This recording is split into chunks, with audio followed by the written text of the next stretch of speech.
Very good evening जी।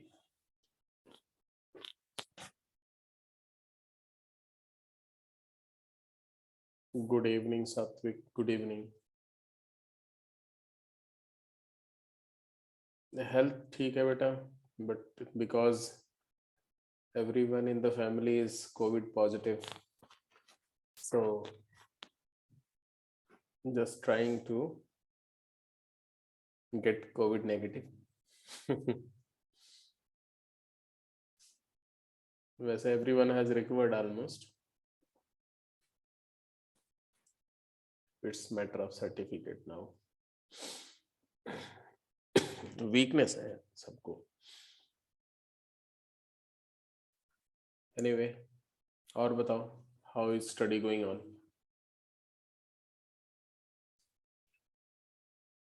Okay, तो हम लोग इलिप्स कर रहे थे ना।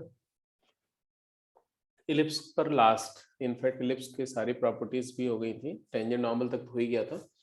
सो today we will just work out some final properties on tangents and normals, और फिर कुछ क्वेश्चंस करते हैं और इस चैप्टर को क्लोज करते हैं। तो ये जो प्रॉपर्टी अभी आपके सामने डिस्प्ले हो रही है, ये होपफुली हम कर चुके हैं। Locus of root of perpendicular from either foci upon tangent is auxiliary circle of ellipse, right? ये कर चुके हैं हम लोग।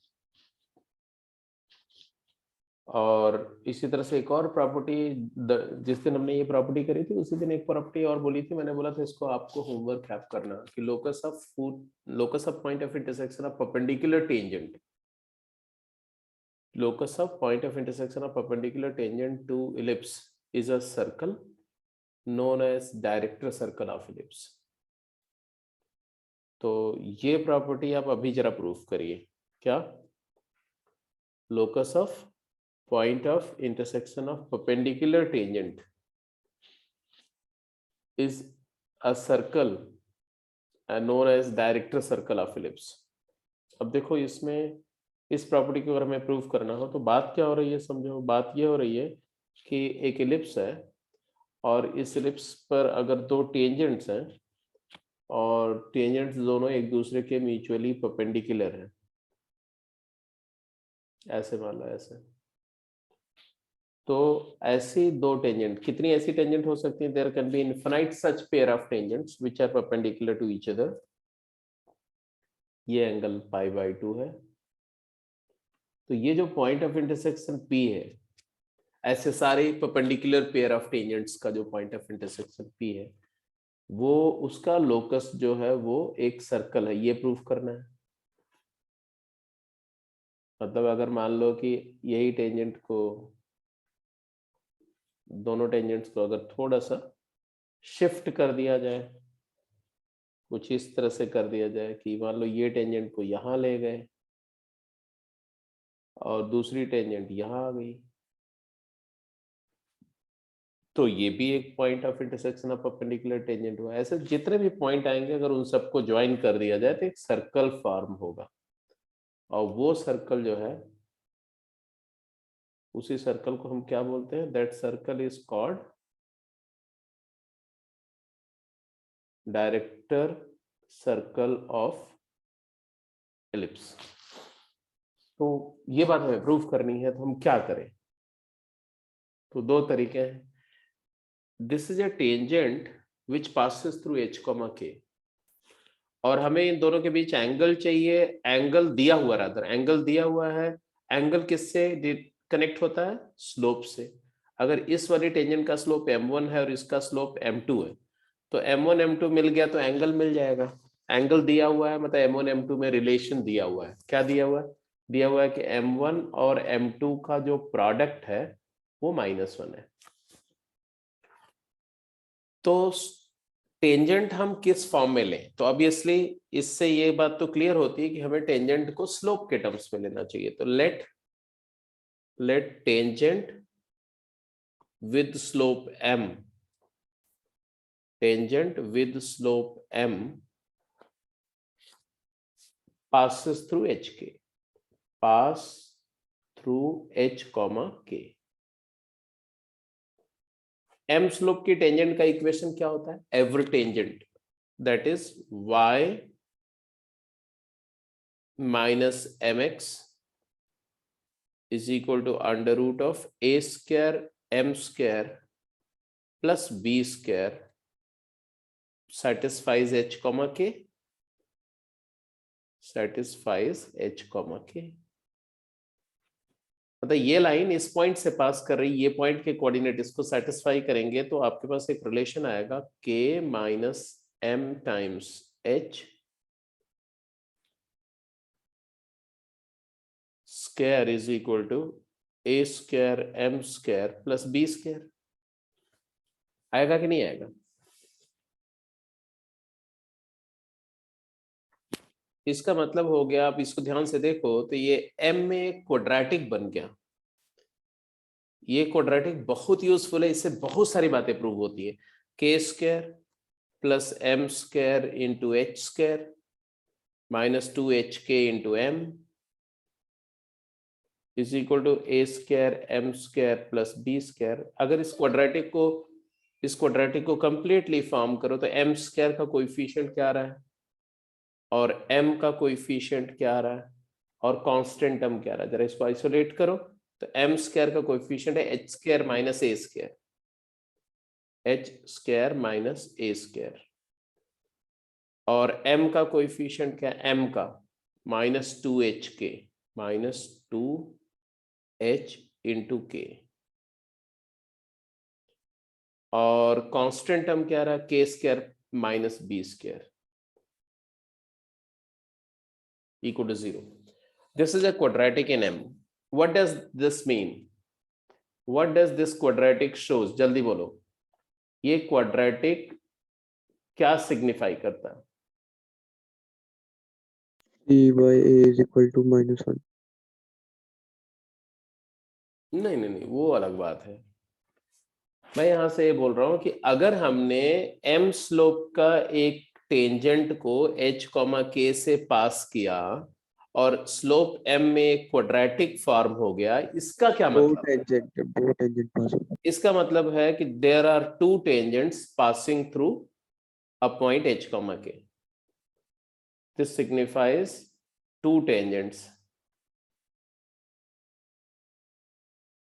from h, k. तो ये भी एक बात प्रूव हो गई ना कि इलिप्स के प्लेन के किसी भी पॉइंट से इलिप्स पर कितनी टेंजेंट पॉसिबल है? एटमोस्ट टू टेंजेंट, ज्यादा से ज्यादा दो टेंजेंट। यहीं से एक और बात प्रूव हो जाएगी कि फॉर टू रियल टेंजेंट्स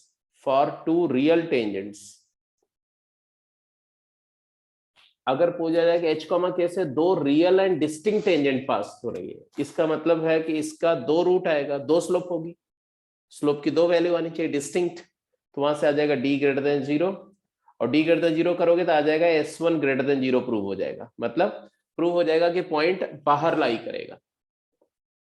एक टेंजेंट d इक्वल टू 0 तो point on the ellipse lie करेगा, no tangent d less than 0 तो पॉइंट इनसाइड लाई करेगा। ये प्रूव हो जाएगा कि अगर कोई पॉइंट से दो टेंजेंट पॉसिबल है तो पॉइंट आउटसाइड लाई करेगा इलिप्स के, एक टेंजेंट है तो ऑन लाई करेगा, नो टेंजेंट है तो इनसाइड लाई करेगा। ये बात इसी इक्वेशन से प्रूव हो जाएगी। तो ये इस इक्वेशन का दूसरा एप्लीकेशन मैंने बता दिया।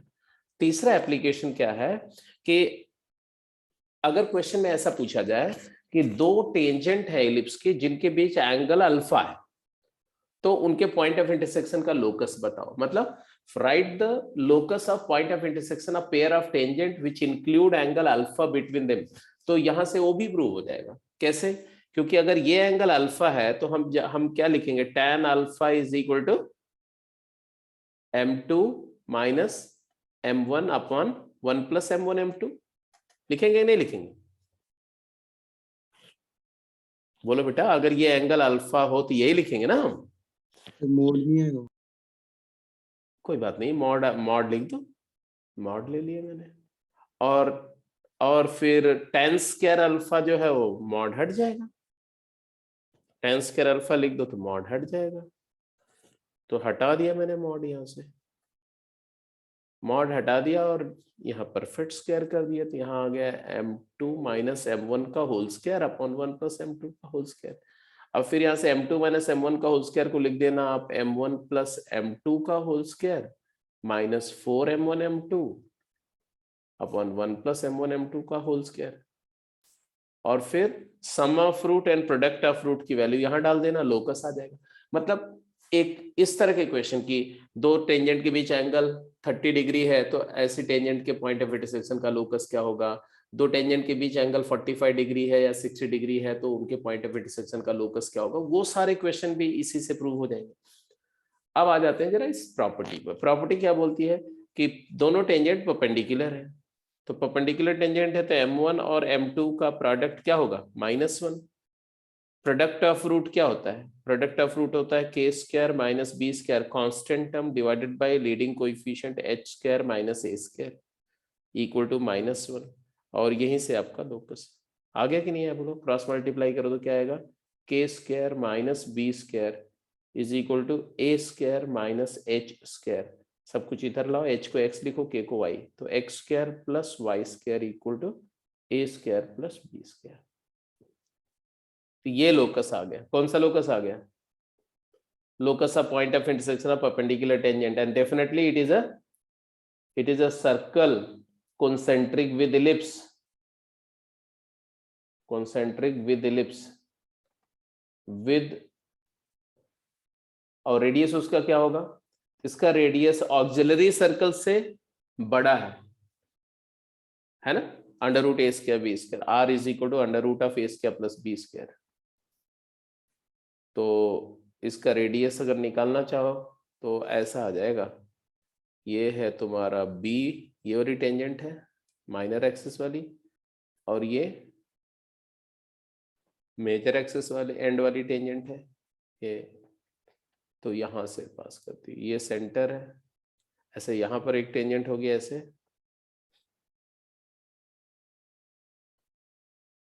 और ये सेंटर तो आप देख ही रहे हो, यहाँ सेंटर से तो यहां से ये रेडियस है, ये तो ऐसा एक सर्कल आएगा, ऐसा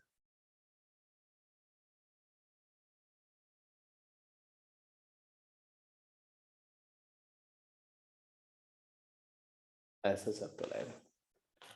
this is called director circle of ellipse. क्या बोलते हैं इसको, डायरेक्टर सर्कल ऑफ इलिप्स। तो फाइनली ये रिजल्ट प्रूव हो गया। डायरेक्टर सर्कल क्या है, locus of point of intersection of perpendicular tangent in case of conic section other than parabola. Parabola को छोड़ करके बाकी सारे कोनिक सेक्शन में, सर्कल में भी ये सर्कल आता है x square plus Y square equal to A root 2 A square, ellipse में X square plus Y square equal to A square plus B square, hyperbola में भी आएगा X square plus Y square equal to A square minus B square. तो हर एक case में ये circle आता है, और वो सर्कल को क्या बोलते हैं, डायरेक्टर सर्कल ऑफ कोनिक बोलते हैं। तो ये इलिप्स है बेटा, ये उसका ऑक्सिलरी सर्कल है, और ये उससे बड़ा जो है ये डायरेक्टर सर्कल है। ठीक है जी। तो डायरेक्टर सर्कल एक तरह से इलिप्स को गवर्न करता है। जैसे इलिप्स जैसे जैसे बी छोटा करोगे ना, बी को 0 की तरफ ले जाओगे तो डायरेक्टर सर्कल ऑक्सिलरी सर्कल की तरफ आएगा, और जैसे जैसे बी को ए की तरफ ले जाओगे तो डायरेक्टर सर्कल बड़ा होगा, बी इक्वल टू ए हो जाएगा तो डायरेक्टर सर्कल हो जाएगा x square plus Y square equal to A square. तो ये दोनों प्रॉपर्टी हो गई clear, director circle auxiliary circle recall हो गया। इलिप्स के लिए क्या होता है, अगली प्रॉपर्टी पे चलते हैं। अगली प्रॉपर्टी मैं दे रहा हूं और फटाफट उसका प्रूफ करो। हटाओ इसको। यस नेक्स्ट प्रॉपर्टी है बेटा कि इलिप्स की कितनी फोकस होते हैं, दो, और इलिप्स के दोनों फोकस से अगर किसी टेंजेंट पर परपेंडिकुलर्स ड्रॉ करो तो वो दोनों परपेंडिकुलर डिस्टेंसेस का फुट ऑफ परपेंडिकुलर ड्रॉ, मतलब परपेंडिकुलर ड्रॉ करो तो दोनों परपेंडिकुलर की लेंथ जो होगी उसका प्रोडक्ट कांस्टेंट होता है, and it is equal to B square. Proof करो। Prove that the product of length of perpendiculars drawn from both foci upon any tangent to ellipse is constant, and this constant equal to b square, where b is the length of semi major axis, semi minor axis, I'm sorry। अच्छा एक बात और ध्यान रखना कि ये बात ellipse के लिए भी ट्रू है और ये बात हाइपरबोला के लिए भी ट्रू है, ये माइनर होगा बेटा। हाइपरबोला में भी दोनों इलिप्स की किसी हाइपरबोला के दोनों फोकस से किसी टेंजेंट पर परपेंडिकुलर लेंथ का प्रोडक्ट कांस्टेंट होगा, वो बी स्क्वायर ही होता है। वहां पर बी को हम सेमी कॉन्जुगेट एक्सिस बोलते हैं, आप अच्छी तरह से जानते हैं। जल्दी इसको प्रूव करिए। प्रॉपर्टी क्या है समझ में आया ना?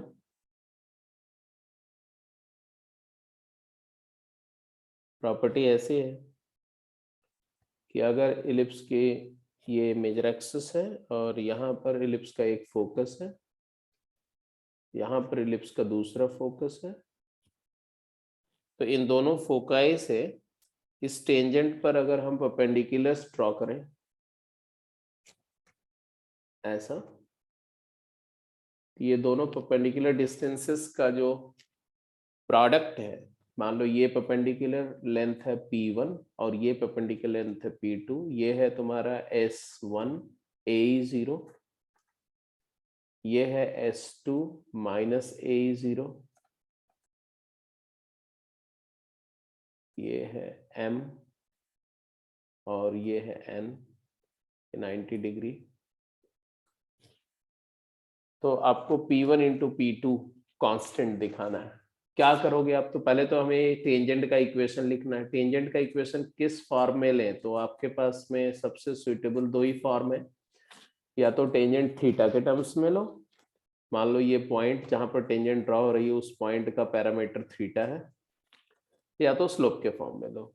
तो आई वुड प्रेफर स्लोप के फॉर्म में। आप थीटा के फॉर्म में लोगे तो भी हो जाएगा, दोनों से आंसर आएगा, ठीक है, और उतने ही आसानी से दोनों से आंसर आएगा। तो मैंने मान लिया कि लेट द टेंजेंट बी, क्या टेंजेंट का इक्वेशन क्या मान लें?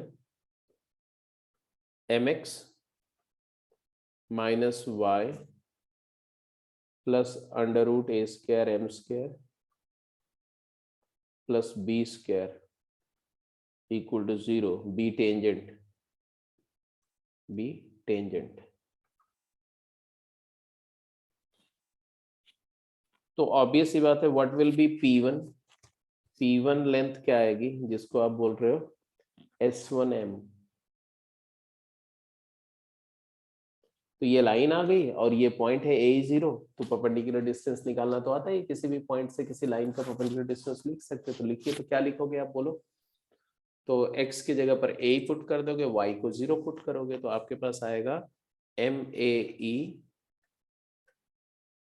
प्लस इस क्वांटिटी, इसको मैं एक सेकंड के लिए अगर मैं लैम्डा बोलूं तो चलेगा, lambda mod divided by root of 1 plus m square. इसी तरह से P2 क्या होगा? P2 S2M, तो माइनस A0 पुट करेंगे तो minus MA lambda minus m times A mod by under root 1 plus m square, and therefore definitely P1 product P2 क्या आएगा? दोनों मल्टीप्लाई करेंगे तो डिनोमिनेटर में आ जाएगा 1 प्लस m स्क्वायर, न्यूमरेटर में आ जाएगा मॉड के अंदर विद इन द मॉड क्या आएगा? Lambda plus MA into lambda minus MA, lambda square. Lambda square का मतलब क्या आ जाएगा बोलो? लैम्डा स्क्वायर मतलब A square M square plus B square minus M square A square E square. Okay, अब देखो m स्क्वायर वाला टर्म एक साथ लो, तो क्या आ गया बोलो? न्यूमरेटर में b स्क्वायर तो रहेगा प्लस m स्क्वायर कॉमन ले लो, तो a square minus A square e square. What is a square minus A square e square? a square minus a square e square is b square, because we know that b square is equal to a square into 1 minus e square। तो यही तो है a square into 1 minus a square, तो ये b square आ गया, तो आ गया b square common 1 plus m square numerator में आ गया divided by 1 plus m square है। हो गया प्रूफ कि नहीं?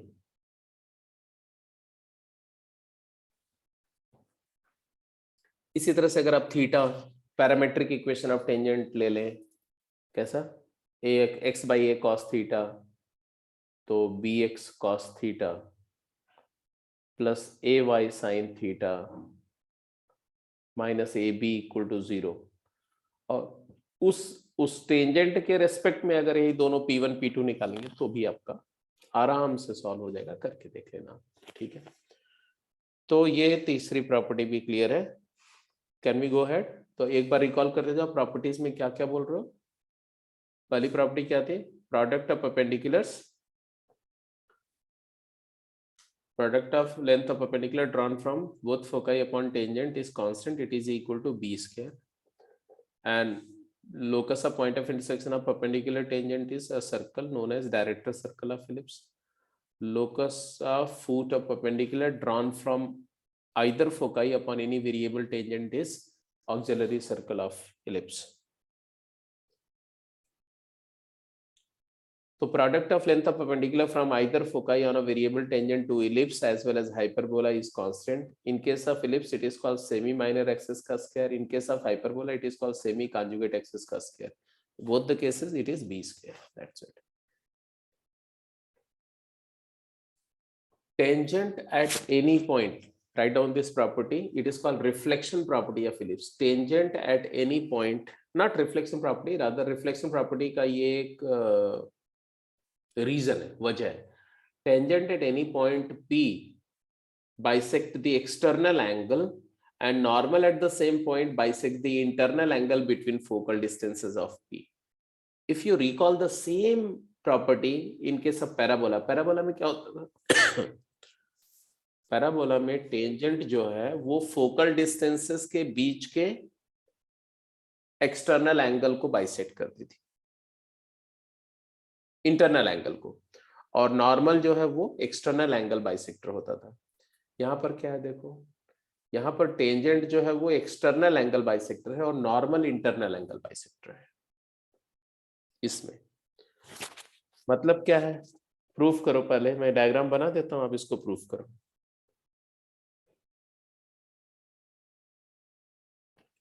एक इलिप्स है, इलिप्स है तो इसके दो फोकस होंगे।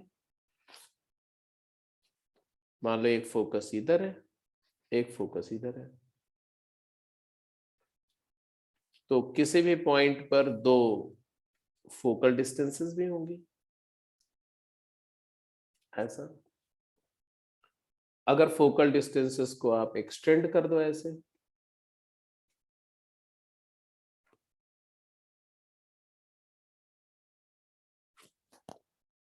तो जो नॉर्मल एट P होगा, ये पॉइंट पर जो नॉर्मल होगा वो इन दोनों के इंटरनल एंगल का बाइसेक्टर है।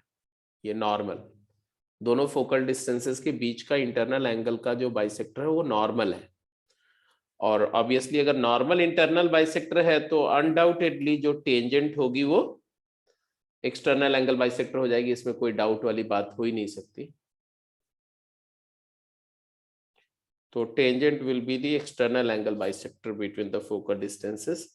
तो यहां से इसी नॉर्मल के परपेंडिकुलर जो लाइन होगी इसी को टेंजेंट बोलते हैं ना इसे। This is the external angle bisector. The tangent is external bisector and normal is the internal bisector between the focal distances. ये है बात। This is tangent to ellipse at P, at this point P. P का coordinate अब ले लो, a cos theta b sin theta as usual parametrically ले लो, और ये नॉर्मल है, और ये S1 है और ये S2 है। S1 मतलब AE0, S2 मतलब माइनस AE0, और S1 S2 का मिड पॉइंट पर हमारा सेंटर होगा इलिप्स का 0 0 ओरिजिन। ये y एक्सिस है मान लो हमारा। चलिए भाई, अब बताइए how do you prove this, कैसे प्रूफ करोगे आप इस बात को? What will be the equation of tangent?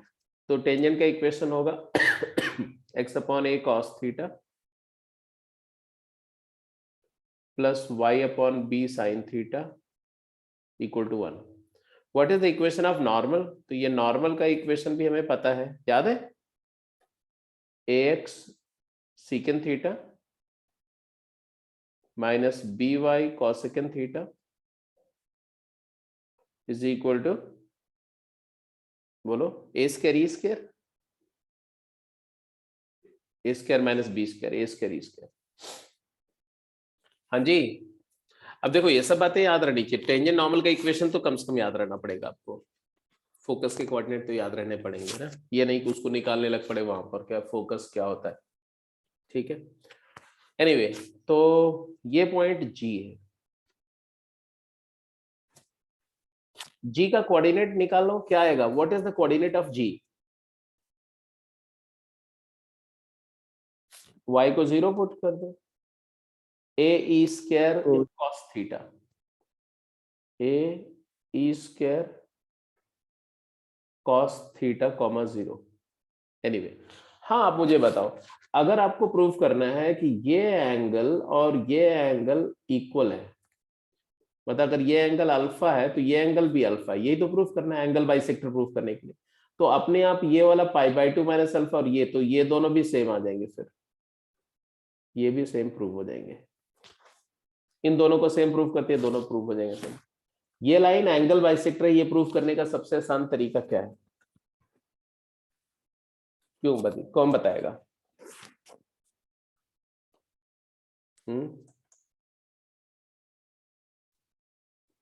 Anyone in the class? Saket, Supreet,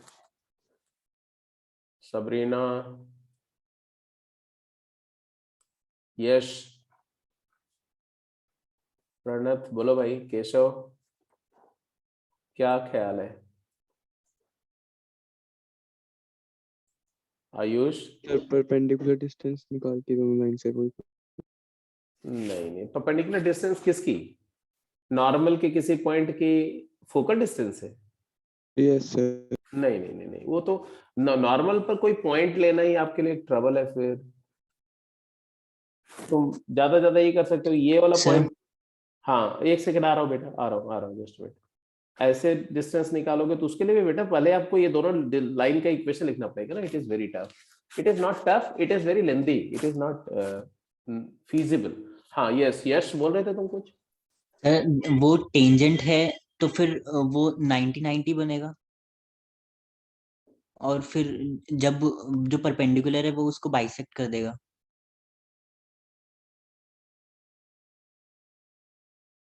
नहीं, मैं समझा नहीं, क्या बोल रहे थे, फिर से बोलो। सर जो लाइन जो नॉर्मल है वो टेंजेंट से परपेंडिकुलर होगी, तो फिर वो उसको उसको बाइसेक्ट कर देगा, क्योंकि वो 90 डिग्री का एंगल बनाएगा उसके साथ, टेंजेंट और नॉर्मल परपेंडिकुलर है क्योंकि।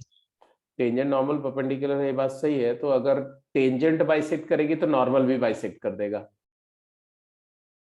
Yes sir. लेकिन इससे ये कैसे प्रूव हुआ कि नॉर्मल बाइसेक्ट करेगा? क्योंकि वो तो कंडीशनल है। अगर टेंजेंट S1P और S2P के बीच के एंगल को, अगर टेंजेंट एक बाइसेक्टर है तो नॉर्मल दूसरा बाइसेक्टर हो जाएगा, बट इन दोनों में से कोई भी बाइसेक्टर है, अभी ये प्रूव कहाँ किया हमने? Yes sir.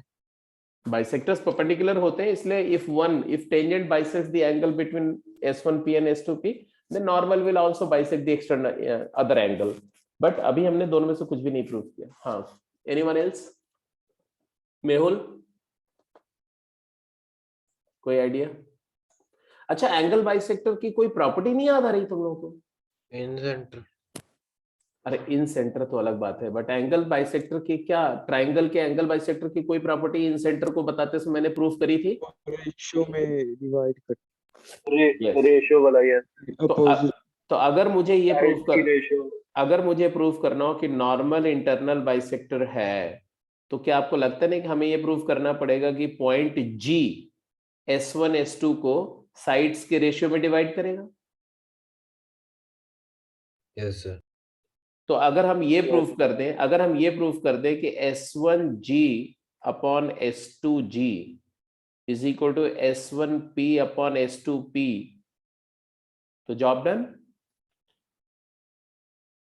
बोलो हाँ या ना। Yes, sir. Yes, sir. S1G क्या है जरा बताओ, व्हाट इज S1G? S1G, इसका कोऑर्डिनेट पता है तुम्हें, इसका कोऑर्डिनेट पता है, तो बीच का डिस्टेंस S1G क्या है? AE minus AE square cos theta, है कि नहीं? Yes, sir. एंड S2G क्या है? Plus, sir. AE plus AE square cos theta. And S1P क्या है? फोकल डिस्टेंस, कुछ याद आया? एकदम इलिप्स जहां स्टार्ट किया था, फोकल डिस्टेंस क्या होता है? Eccentricity into directrix, sir. A plus EH and A minus EH।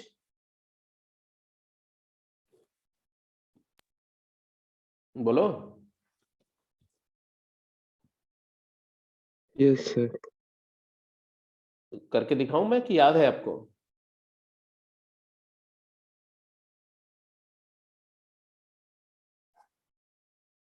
ये लो भाई, करके दिखा देता हूं।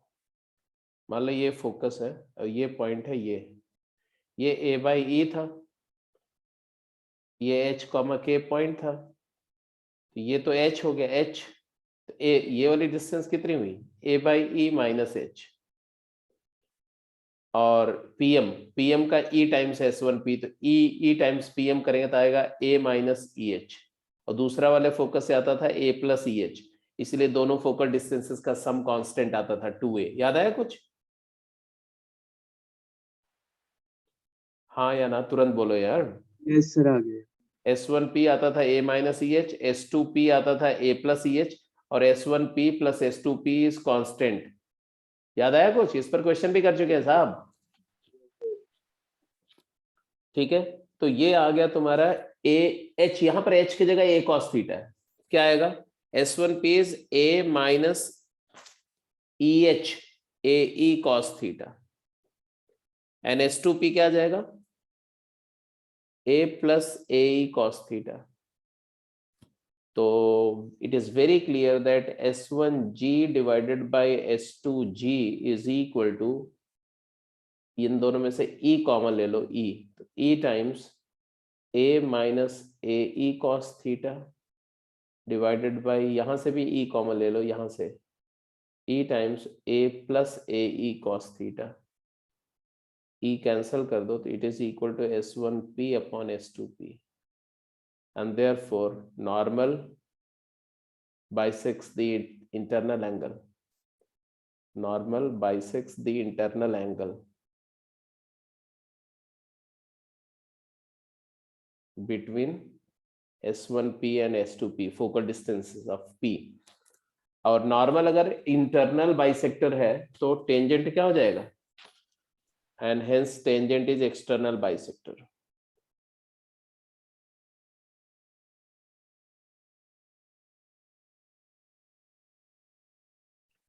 यहीं से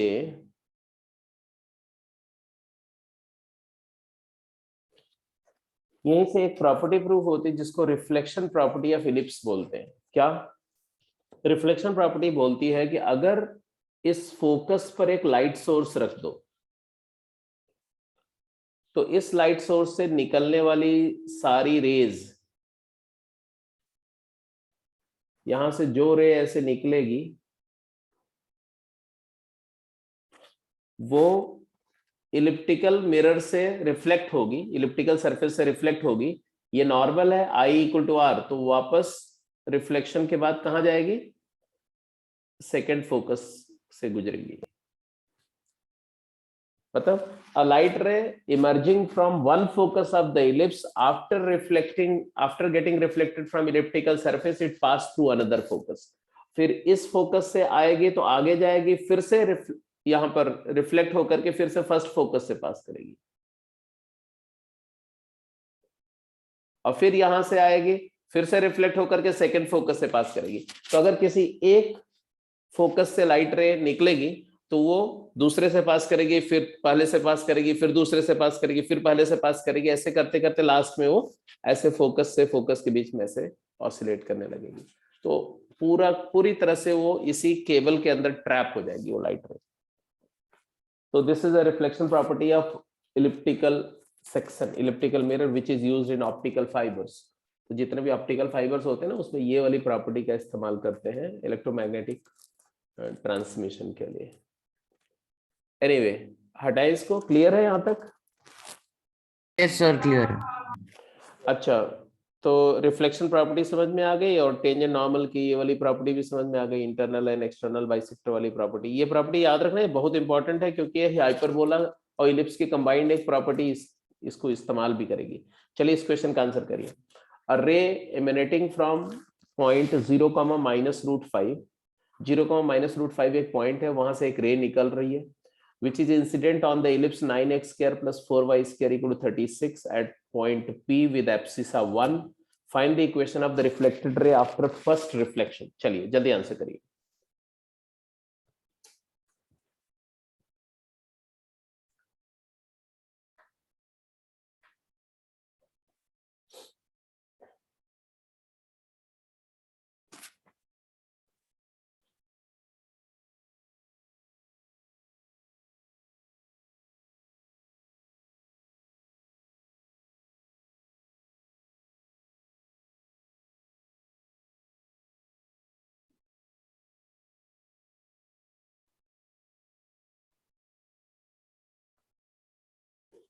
Equation of reflected ray after first reflection.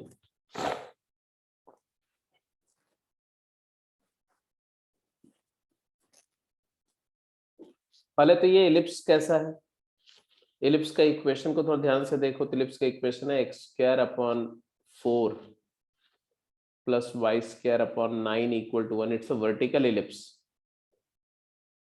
It's a vertical, इसका ओरिएंटेशन वर्टिकल है ऐसा, और इसका सेंटर 0, 0 है। फोकस क्या है, फोकस क्या है इसका 0, BE एंड 0, -BE। E क्या है, E √5/3।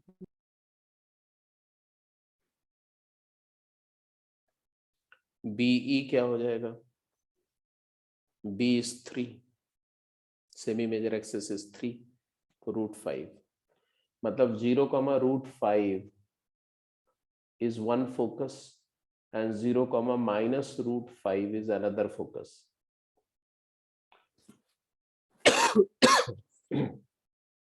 अब क्वेश्चन तुम्हारा क्या है, क्वेश्चन है कि 0, -√5 से एक रे इलिप्स को स्ट्राइक करती है ऐसे पॉइंट पर जिसका एब्सिसा मतलब एक्स कोऑर्डिनेट 1 है। एक्स कोऑर्डिनेट 1 है तो वाई कोऑर्डिनेट क्या होगा,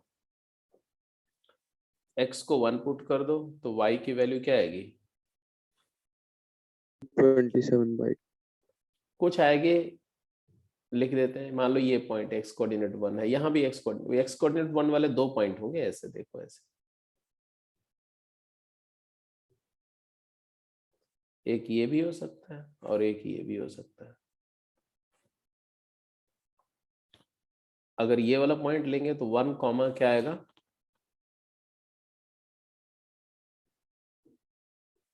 +√27/2।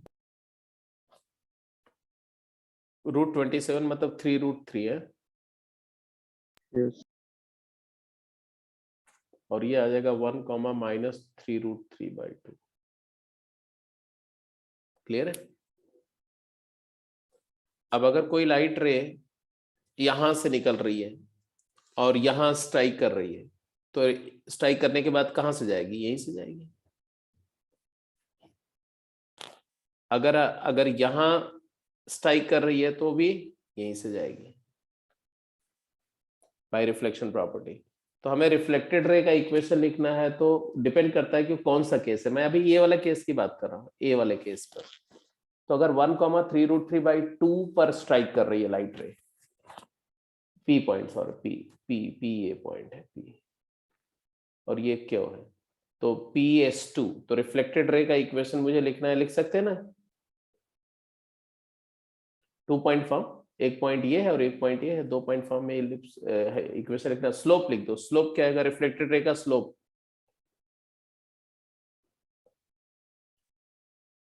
(3√3/2 माइनस √5), ये स्लोप होगी। Yes. और इक्वेशन लिख, तो y is equal to y को mx प्लस c, Y तो minus y.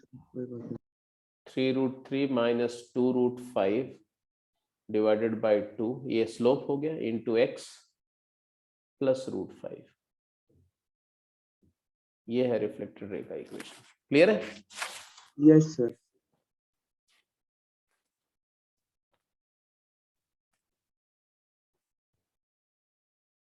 मैंने यहाँ पर कुछ नहीं किया, सीधे स्लोप निकाला और y को mx प्लस c का इक्वेशन लिखा। 2 पॉइंट फॉर्म में भी इक्वेशन लिख सकते हो, if you wish you can go like that. और अगर ये वाले पॉइंट से जाओगे तो दूसरी पॉसिबिलिटी आएगी। ठीक है, तो जिस तरह के क्वेश्चन पूछे जाएंगे वो मैं बता रहा हूँ, इस प्रॉपर्टी को कैसे क्वेश्चन में पूछा जा सकता है। इसके अलावा कॉर्ड ऑफ कॉन्टैक्ट वही है जी। कॉर्ड ऑफ कॉन्टैक्ट का इक्वेशन क्या होता था? t equal to 0। और कॉर्ड एज मिड पॉइंट का इक्वेशन क्या होता था? P is equal to S. p equal to s1। और पेयर ऑफ टेंजेंट अगर है किसी एक्सटर्नल पॉइंट से, हालांकि इसकी जरूरत बहुत रेयरली पड़ती है, बट फिर भी जानते रहो कि किसी भी एक्सटर्नल पॉइंट से 2 टेंजेंट ड्रॉ होती है तो दोनों टेंजेंट का as a pair of line equation होता है s(s1) equal to T square. हर एक कोनिक में होता है, सर्कल में, पैराबोला में, इलिप्स में, हाइपरबोला में, s into s1 equal to T square. And s ये हो जाएगा, s1 मतलब x की जगह x1, y की जगह y1 डाल दिया, और t का लिखना एक्सप्रेशन जानते हो, T square. Chord with given middle point is t equal to s1। तो ये 3 बातें एज यूजुअल है, जैसे सर्कल में थी ऐसे ही पैराबोला में है, ऐसे ही इलिप्स में, और ऐसे ही हाइपरबोला में रहेंगी। तो इसके अब फर्दर डेरिवेशन वगैरह कुछ नहीं करना, सीधे स्ट्रेट अवे यूज करना है। तो this is about the properties of ellipse, the properties which are frequently used in JEE advance तक जो बातें यूज होती हैं। प्रॉपर्टीज इसके अलावा भी तमाम है, इसके अलावा भी 50 प्रॉपर्टी इलिप्स की है, लेकिन वो जेई एडवांस में भी अभी तक नहीं, कभी बहुत रेयरली यूज होती है या नहीं यूज हुई, और ओलंपियाड लेवल पे कहीं कहीं अगर यूज होती है तो होती है, अदरवाइज नहीं होती है। ग्रेजुएशन लेवल पे जा करके फर्दर यूज होती है, जैसे कि ये प्रूफ करना कि इलिप्स के प्लेन के किसी भी पॉइंट से ज्यादा 4 नॉर्मल ड्रॉ कर सकते हैं इलिप्स पर। वो चारों नॉर्मल जहां मीट करते हैं उनको को नॉर्मल पॉइंट बोलते हैं। को नॉर्मल पॉइंट के एक्सेंट्रिक एंगल्स का सम ऑड मल्टीपल पाई होता है। ऐसे एलिप्स को कोई सर्कल 4 जगह कट कर सकता है मैक्सिमम, तो चारों कॉन्साइक्लिक पॉइंट होते हैं, तो उनके एक्सेंट्रिक एंगल का सम इवन मल्टीपल पाई होता है। ऐसे भी बहुत सारी प्रॉपर्टीज होती हैं। ठीक है, फोकल कॉर्ड, फोकल डिस्टेंस को डायमीटर मान के सर्कल ड्रॉ करो तो ऑक्सिलरी सर्कल को टच करता है। तो ऐसे तमाम प्रॉपर्टीज और भी हैं जो हो सकते हैं, बट उसको एज सच याद रखने से बेटर है कि उसको अगर कभी ऐसी कोई प्रॉब्लम आए तो एज ए प्रॉब्लम ही करो। ठीक है, क्वेश्चंस करते हैं। बोला गया tangents are drawn from a point on the circle x square plus y square equal 25 to the given ellipse, then find the angle between pair of tangents.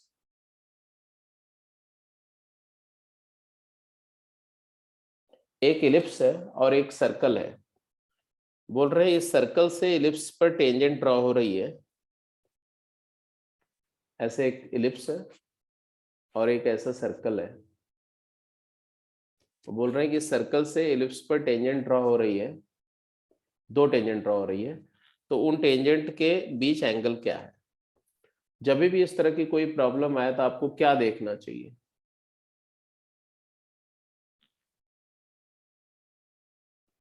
दो तरीके ही हैं सोचने के। एक तरीका तो ये है कि सबसे पहले तो आपको देखना चाहिए कि कहीं ये सर्कल डायरेक्टर सर्कल तो नहीं, तो है इसमें। क्योंकि अगर डायरेक्टर सर्कल है तो बात वहीं खत्म हो गई। जैसे 9. इलिप्स, हाँ, इलिप्स का इक्वेशन हमारा क्या है? x square by 16 plus Y square by 9 equal to 1। और ये सर्कल हमारा क्या है? x square plus Y square equal to 16 plus 9 a square plus b square. ये डायरेक्टर सर्कल ऑफ इलिप्स है। अगर ये डायरेक्टर सर्कल ऑफ इलिप्स है तो ऑब्वियसली ये एंगल कितना हो गया 90 डिग्री, खत्म। बट मान लो अगर ये डायरेक्टर सर्कल नहीं होता तब क्या करते, ठीक है। तो अब वो चीज अलग से समझ लो कि if the circle was not director circle, तब क्या करते, तो हम उस सर्कल पर एक पॉइंट ले लेते r cos theta comma r sin theta, समझ रहे मेरी बात को। और फिर हम ये लाइन टेंजेंट का इक्वेशन हम मान लेते हैं y is equal to mx plus under root 16 m square plus 9, और इस टेंजेंट को यहां से पास करा देते, tangent with slope m, let tangent with slope m pass through कौन सा point, r cos theta comma r sin theta. वहां से m में क्वाड्रेटिक आ जाता, तो m1 प्लस m2 की वैल्यू आ जाती और m1 इंटू m2 की वैल्यू आ जाती, फिर एंगल निकल आता कि नहीं निकल आता, जल्दी बताओ। वो tan स्क्वायर थीटा वाला हाँ, tan थीटा वाला फॉर्मूला से कि tan theta tan alpha angle between tangent tan alpha is m2 minus m1 upon 1 plus m1 m2, तो वहां से आ जाता। तो प्रोसीजर आपको पता होना चाहिए, ऐसा नहीं कि हर केस में डायरेक्टर सर्कल ही दिया रहेगा, but director circle he mostly देते हैं, सो क्योंकि वो प्रॉपर्टी है, डायरेक्टली आप उसको रिड्यूस कर देंगे प्रॉब्लम को ऑब्जेक्टिवली, नहीं तो पूरी सब्जेक्टिव प्रॉब्लम हो जाएगी। सेकेंड क्वेश्चन बोल रहे tangents are drawn from the point 3,2 to the given ellipse, find the equation of chord of contact and the equation of straight line. अच्छी प्रॉब्लम, सिंपल प्रॉब्लम, जल्दी करके बताओ क्विक।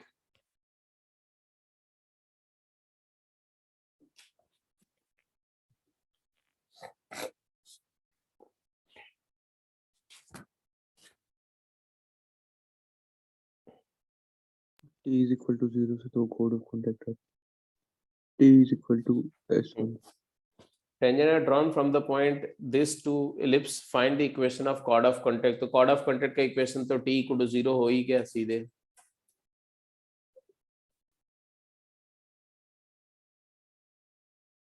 तो वो आ जाएगा तुम्हारा क्या 3x x(x1) plus 4 times y(y1) की जगह 2y माइनस 9 इक्वल टू 0, तो 3x plus 8y minus 9 equal to 0। आगे बोला the equation of chord and the equation of straight line joining 3,2 to the middle point of this chord of contact. What is the middle point of chord of contact, how to get the middle point of chord of contact, बोलो।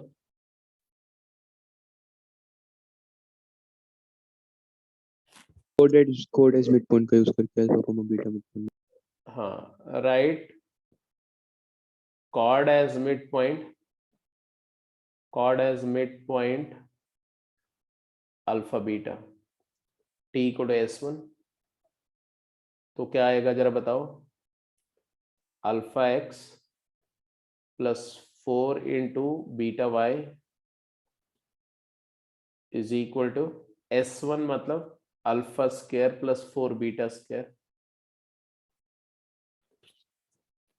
9 दोनों side से cancel हो गया, t equal to s1। ये line और ये line कौन सी 3x plus 8y equal to 9, ये दोनों लाइन सेम लाइन है,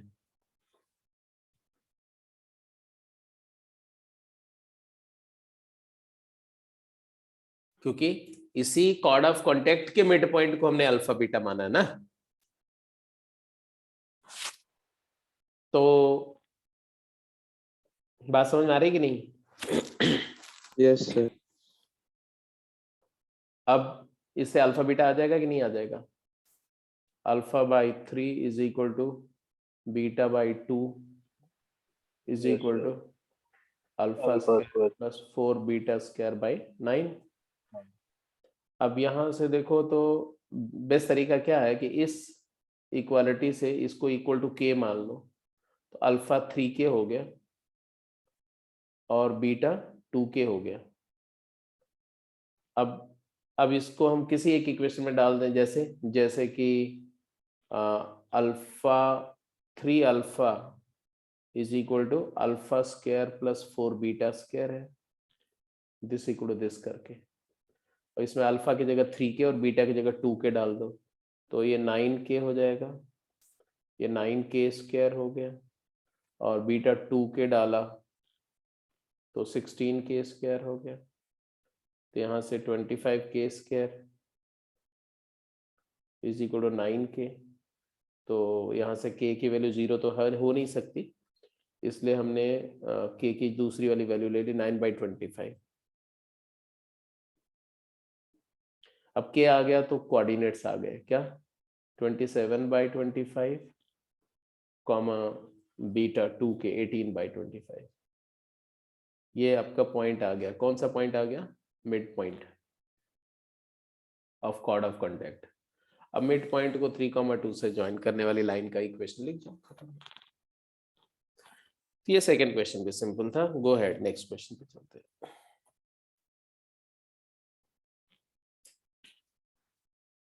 थर्ड क्वेश्चन एंड फोर्थ, ये दोनों अच्छे क्वेश्चन है, दोनों जेई में पूछे जा चुके हैं, जे एडवांस में क्वेश्चन करिए, तीसरा और चौथा। तीसरा क्वेश्चन बोल रहे हैं find the locus of mid point of chords drawn through the positive end of minor axis of this ellipse and the area enclosed between the region lying inside of the ellipse but outside of the locus.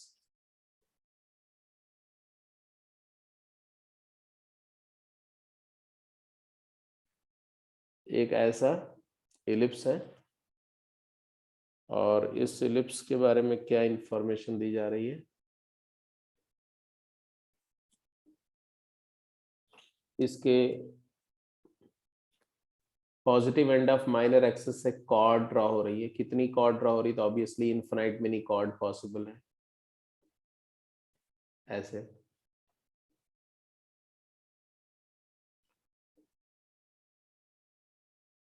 ये सारे cord के mid point का locus,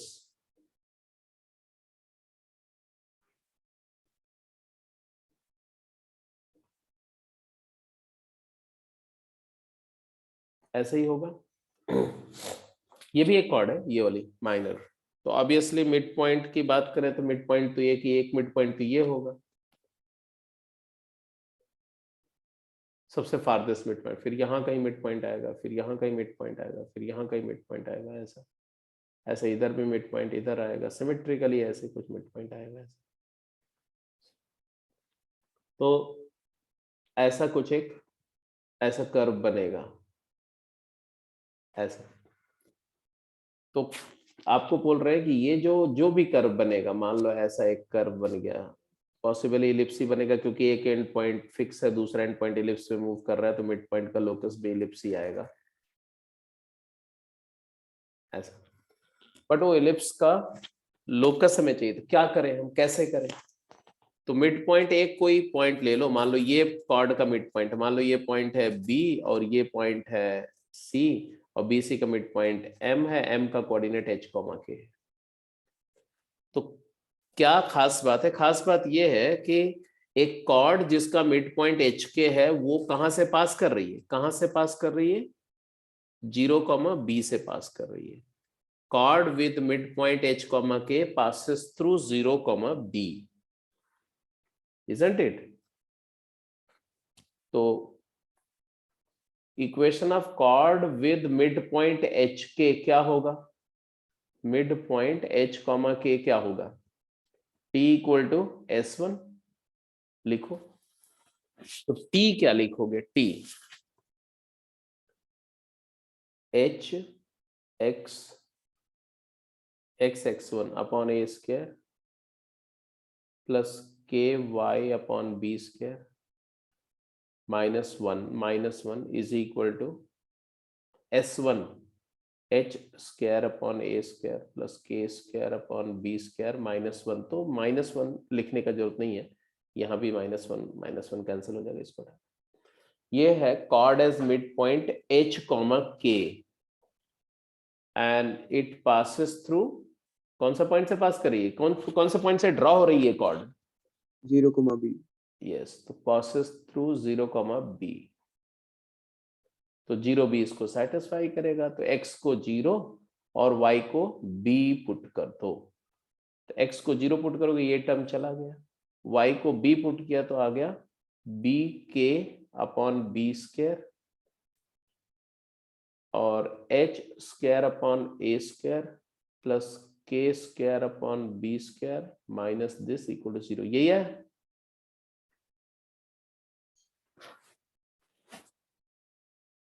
yes sir, इसको अगर आप h को x लिख दो, k को y लिख दो, तो x square upon a square plus y square minus b y upon b square है, बट यहां देखो स्क्वायर कंप्लीट करो तो y square minus b y plus B square by 4,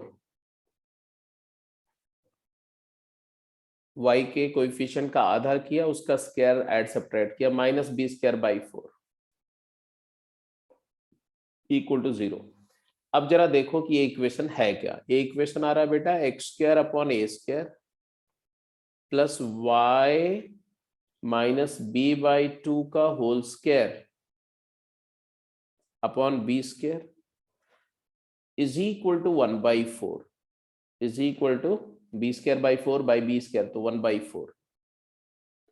और ये 4 से अगर मैं मल्टीप्लाई कर दूं तो ये हो जाएगा तुम्हारा a/2 का होल स्क्वायर और यहां हो जाएगा b/2 का होल स्क्वायर और यहां 1 कर दो, तो it is an ellipse, locus is an ellipse with centre. इस इलिप्स का सेंटर क्या है 0, b/2। यहां सेंटर है, देखो ये दिख भी रहा है, देखो यहां सेंटर है, ये 0, 0 और 0 b का मिडिल पॉइंट पर सेंटर है। एंड मेजर एक्सिस का लेंथ a हाँ हाफ, तो बिल्कुल आधा डायमेंशन का इलिप्स हो गया, ये वाला जो है आधा हो गया और ये भी आधा हो गया, मेजर और माइनर एक्सिस दोनों आधी आधी हो गई। तो ये पहला पार्ट हो गया जी। दूसरा पार्ट इसका बोल रहा था कि find the area enclose between the region lying inside ellipse but outside locus, मतलब ये वाली एरिया बता रहा है, बताना आपको क्या होगी ये वाली एरिया।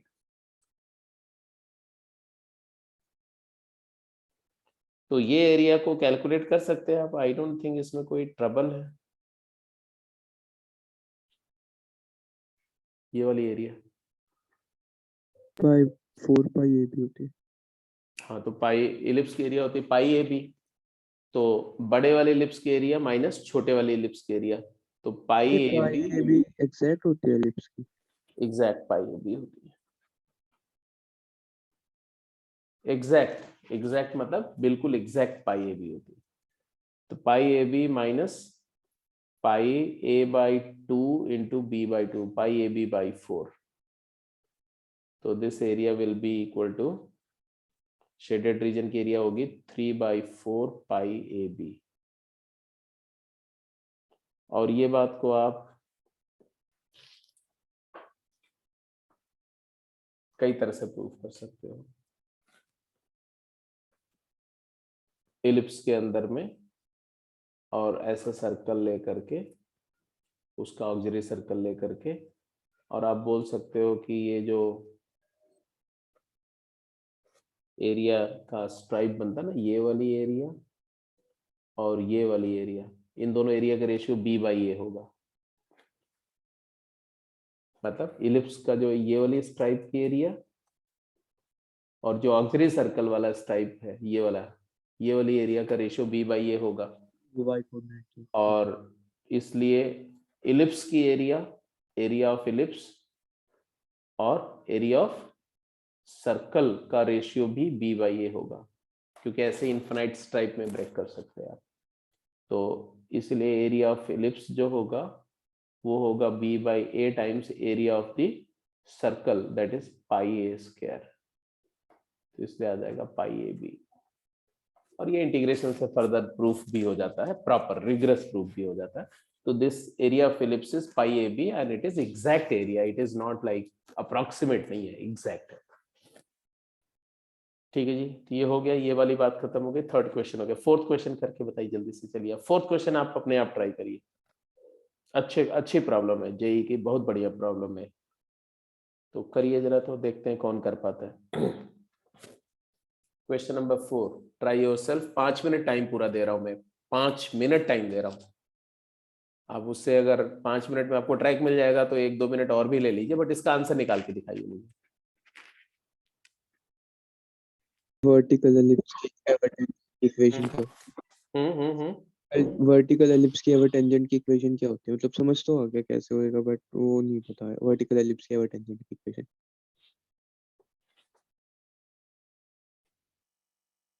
अच्छा, वैसे वर्टिकल एलिप्स की बात आई कैसे? वो x square plus y square x square plus 4y square equal to 4 है। तो वर्टिकल थोड़ी हो गया, तो हॉरिजॉन्टल दोनों है। हॉरिजॉन्टल है सर।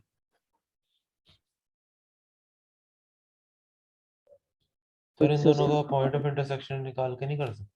नहीं सर, अब आ गया, अब हो जाएगा सर। अल्फा कोमा बीटा मान लेंगे वो टेंजेंट के इंटरसेक्शन पॉइंट को, करो फिर करो वहां करो से करो करो वो करो ट्राई करो ट्राई करो।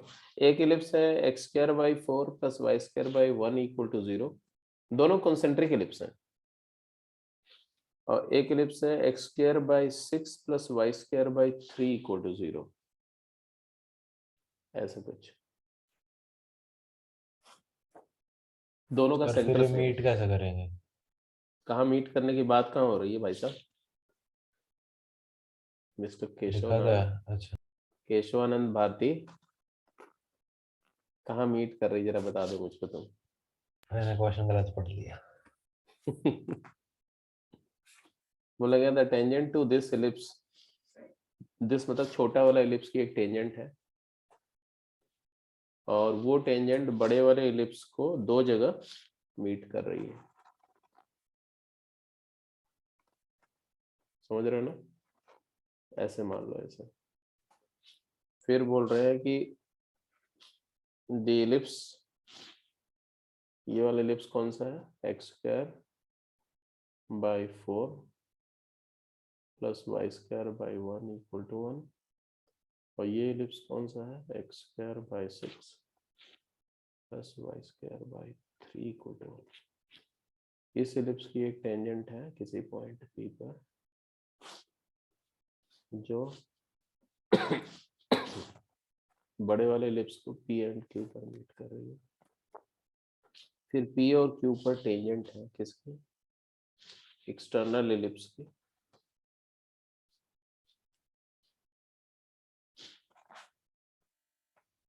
सर हो गया। बोलो। सही तरह वो टेंजेंट के पॉइंट ऑफ इंटरसेक्शन को बीटा को अल्फा मान के, फिर वहां से इक्वेशन ऑफ कोड आ गई, और वो इक्वेशन ऑफ कोड दूसरे वाले एक मिनट बेटा, हो गया।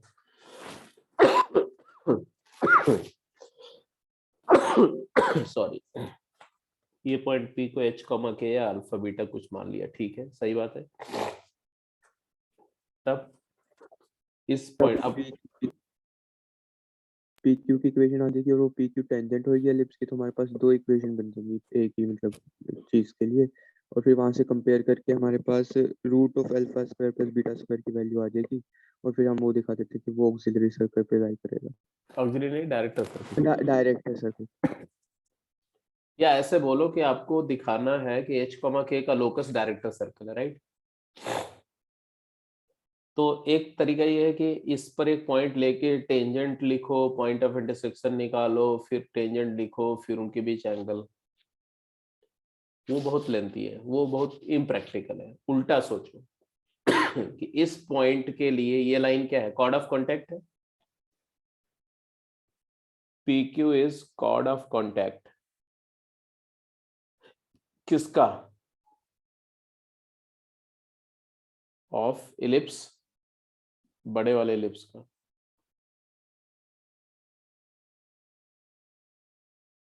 तो उसका इक्वेशन क्या होगा? T इक्वल टू 0, तो HX by 6 plus KY by 3 equal to 1। ये PQ का इक्वेशन है and this touches x square by 4 plus y square by 1 equal to 0। तो ये लाइन इस एलिप्स को टच कर रही है, तो ये लाइन का इक्वेशन अगर देखो तो क्या आएगा, इस लाइन के इक्वेशन को लिखो y is equal to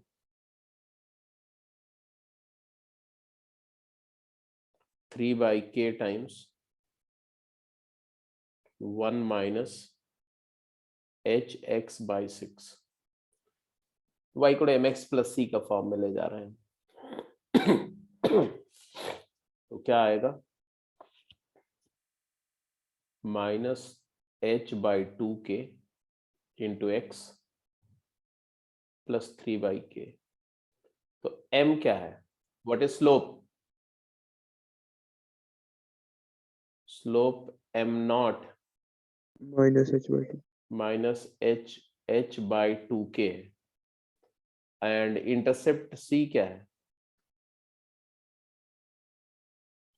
3/k। और कंडीशन ऑफ टेंजेंसी क्या होती है, कोई लाइन y को mx प्लस c किसी इलिप्स को टच करती है तो कंडीशन ऑफ टेंजेंसी क्या होती है, c स्क्वायर मतलब 3/k का whole square is equal to a square मतलब 4 इंटू m स्क्वायर मतलब माइनस h/2k का whole square plus b square is 1। तो आप देखो यहाँ से तो ये 4 कैंसिल हो जाएगा, ये 2 स्क्वायर और 4 कैंसिल हो जाएगा, k स्क्वायर से मल्टीप्लाई करो तो क्या आएगा 9 is equal to h square plus k square. तो h square plus k square is equal to 3 plus 6 आ गया, आया कि नहीं आया। तो इट इज डायरेक्ट, इसका मतलब क्या हुआ, that means h comma k lies on director circle of ellipse, h comma k lies on director circle of external ellipse, outer ellipse।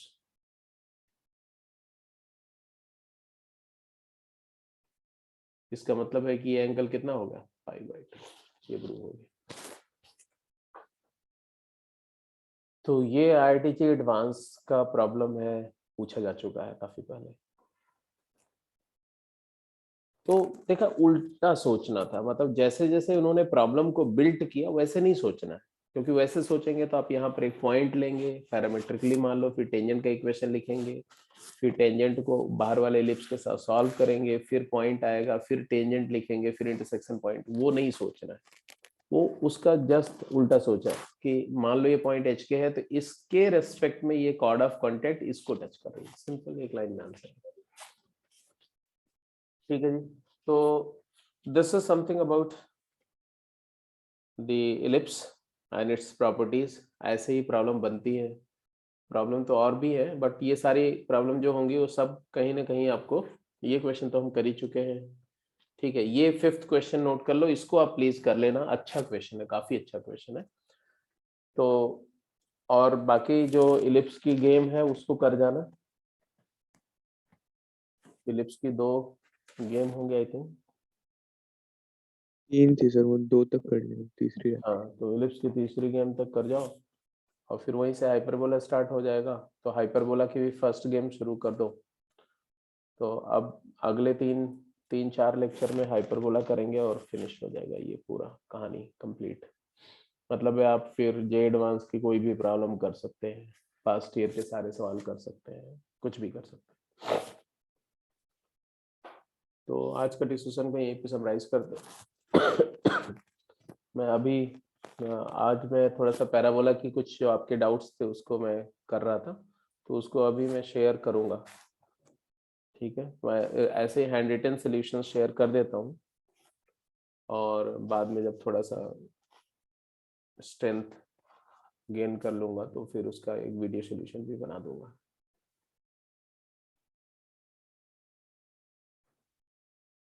ठीक है बेटा, so let me close down the call. हाँ, ये जो थियरी ऑफ इक्वेशन का एक lecture और होना है अभी सक्सेस बैच में, तो उसको जरूर देख लेना, उसको जरूर अटेंड कर लेना आप लोग, relation between root and coefficient, और उसी में हम transformation and formation of equation की बात करेंगे। और उसके बाद जो उसके जो भी लेक्चर्स होंगे एडवांस लेवल के, वो सारे डिस्कशन आपकी बैच में ही होंगे। ठीक है, क्योंकि उस एक लेक्चर के बाद में उस उन लोगों के साथ में सिर्फ मुझे कॉम्प्लेक्स नंबर का रिवीजन करना है जितना पहले राउंड में कराया गया था, और जिसको आप में से रिवाइज करना होगा वो लोग वो क्लास लगाएंगे, अदरवाइज आप आपकी क्लास में ही जो geometry of complex number discuss करेंगे तो उसमें डिस्कशन होगा। तो आपकी मतलब वॉलंटरी, वो कंपल्सन नहीं होगी क्लास को लगाना फिर। So let's close the call. Thank you sir. ठीक है।